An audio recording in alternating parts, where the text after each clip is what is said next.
באמצע תמוז, דווקא כשהאפור סכין בשפע, וכל הפרי דווקא צוחק בסל,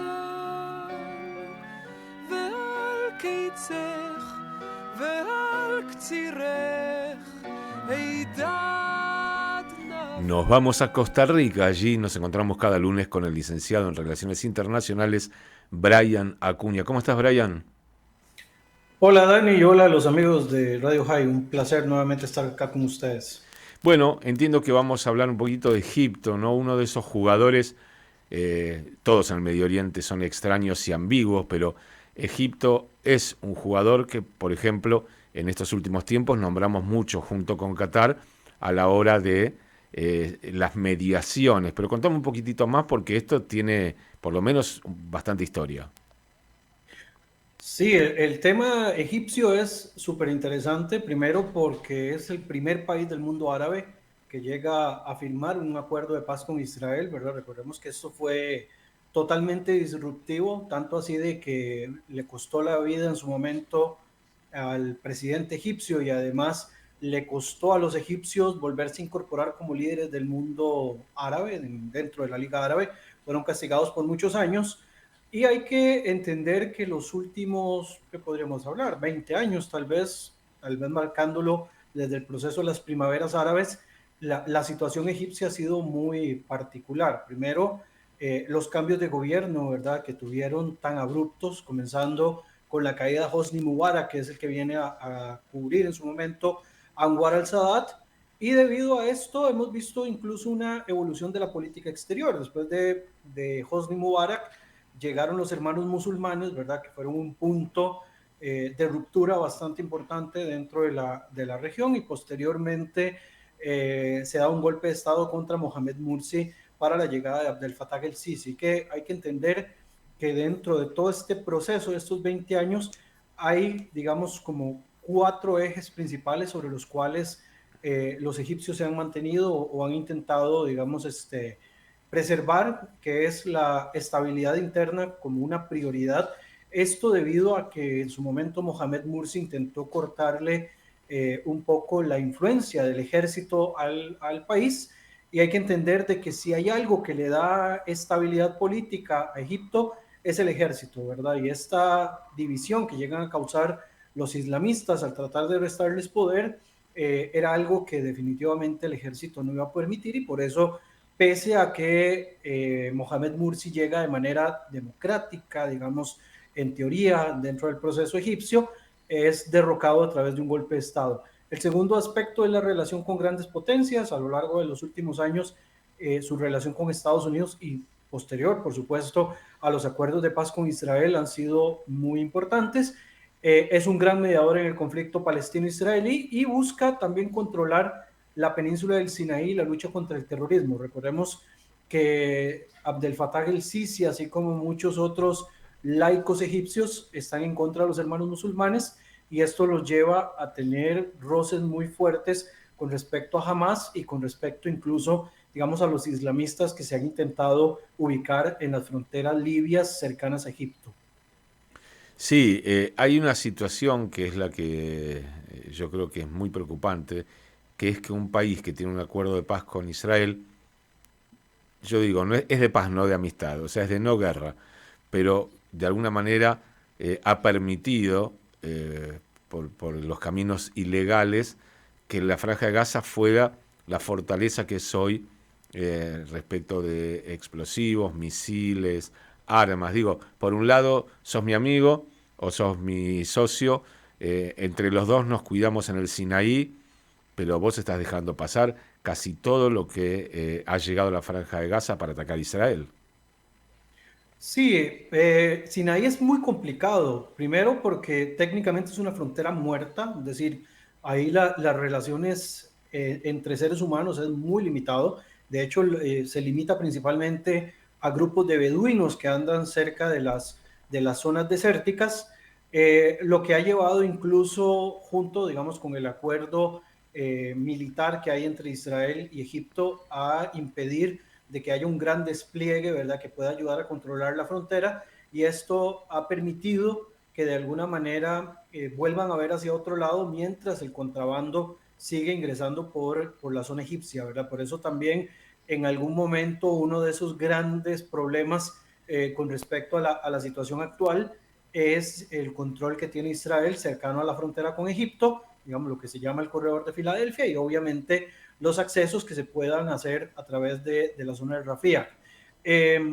Hay que entender también, digamos, de alguna manera que para Egipto lo que ocurra en Gaza les preocupa, y pensemos incluso de que el gobierno actual ha decidido levantar técnicamente 3 muros para evitar de que se filtren palestinos hacia su zona, lo cual, pues, por un lado uno dice que qué humanidad puede existir, ¿verdad?, si reclaman tanto con la situación de Gaza, pero por el otro lado se entiende porque, según, digamos, la política egipcia, tendrían temor de que eventualmente estos palestinos que salgan de Gaza no puedan regresar nuevamente a Gaza, ¿verdad?, dentro de todo este plan que incluso el propio Donald Trump ha mencionado de limpiar Gaza para convertirlo en un resort, o por lo menos así dicen las posiciones más extremas respecto a este tema.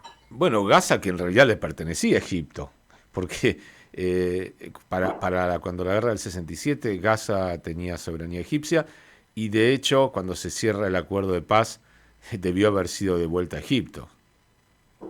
Sí, bueno, en realidad pertenecía como tal, ¿no? Digamos, a diferencia, por ejemplo, de Cisjordania, que recordemos, o el Judea y Samaria, que recordemos que sí se lo había anexado Transjordania, lo que tenía Egipto era una especie de mandato especial. Lo que sí es importante destacar de esto es que había enviado también gran comitiva de población egipcia hacia el territorio de Gaza, y si uno ve, digamos, la cantidad de clanes familiares que hay dentro de Gaza que están emparentados con árabes egipcios, se sorprendería porque es bastante alta. Históricamente, ¿verdad? Esto ha llevado incluso a que haya una discriminación por parte de los otros grupos árabes con respecto a los árabes, a los palestinos de Gaza, porque, por ejemplo, y siempre utilizo este ejemplo, hay un campo de refugiados en Jordania que se llama Jerash, si no me equivoco, que significa Gaza, donde la mayoría de estos refugiados que viven ahí son de origen palestino gazatí, es decir, egipcios en su mayoría, y son altamente discriminados. Entonces, incluso dentro de la propia organización de alianzas palestinas, se ve, digamos, muy marcado ese, digamos, vínculo o ese, ¿qué puedes decir? Esa diferencia que existe entre los propios palestinos, ¿verdad? Que incluso el resto de los países árabes, dependiendo de dónde vengan, así también son anuentes a recibirlos o no recibirlos. Bueno, ya vimos que Egipto está anuente a no recibirlos por completo, ¿verdad? Y en el caso de Jordania no lo recibe por esta cuestión de que están más emparentados con los egipcios que con los cisjordanos o con los del Judea y Samaria, y los otros países mucho menos, ¿verdad? Por todas las diferencias que existen. O sea, hay toda una situación, ¿qué podríamos decir?, de orfandad con respecto a los palestinos de Gaza, que por un lado se exige de que no, digamos, no siga habiendo violencia, pero por el otro lado no hay nadie que les garantice la seguridad para que también solamente queden dentro de Gaza aquellos que pueden resultar siendo un peligro. Un último tema que quería preguntarte, porque lo mencionaste recién, cuando las primaveras árabes, esas impulsadas de alguna manera por Barack Obama, estallaron en el mundo árabe y especialmente en Egipto, vinieron las elecciones, ganaron los hermanos musulmanes y fueron derrocados. Yo me quedé pensando que nosotros siempre hablamos de la doble moral de otros, pero también Israel y Estados Unidos han tenido una doble moral aquí, porque nos encanta la democracia si gana el que nos sirve. Si no gana el que nos sirve, no preferimos una dictadura.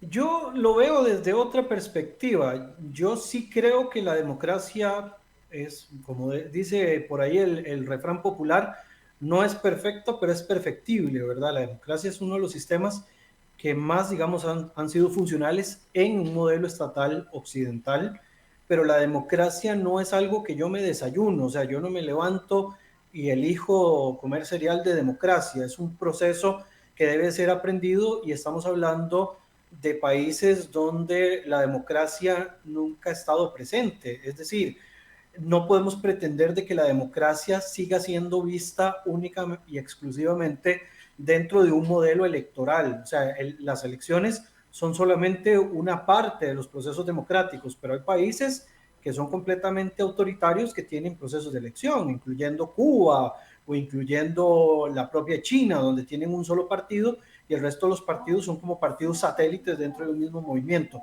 Acá hay que entender de que tanto en Egipto como en Túnez en su momento también, que fue el gran, digamos, difusor de las primaveras árabes durante la revolución, ¿verdad?, que se da en el 2011, y el mismo caso de Gaza, se quiso garantizar o se quiso promover un supuesto de democracia basado simplemente en un modelo de elección popular, y hemos visto de que no necesariamente todos estén preparados para vivir bajo un régimen democrático, y aparte de esto hay que entender de que hay regímenes que llegan a través de la vía democrática y que al final de cuentas terminan sacando su verdadera careta una vez que ya están en el poder, ¿verdad? Ese es el gran dilema de las democracias en lugares donde la democracia no está consolidada. Y bueno, y la historia nos lo ha marcado así. Recordemos que el propio nazismo llega de manera democrática a Alemania, en algún momento pues recordemos que intentan hacerlo por la vía golpista, no lo logran, pero luego por la vía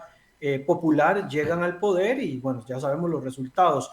Misma situación de Venezuela en su momento con el chavismo, y lo mismo ocurrió tanto en los territorios palestinos como en Egipto, ¿verdad? Al final de cuentas, la población se ve más representada por aquellos que se ven como una alternativa al status quo, y al final se da un cambio que termina siendo peor la cura que la propia enfermedad. Y a partir de ahí hemos visto los resultados que tenemos tanto en Gaza con Hamas en el poder, que sigue siendo, digamos, representativo para muchos palestinos, y lo mismo que en su momento los islamistas en Egipto. ¿Cuál fue la solución que vio Egipto? Volver a enviar a la cueva a los hermanos musulmanes, volverlos a prohibir como los prohibía en su momento.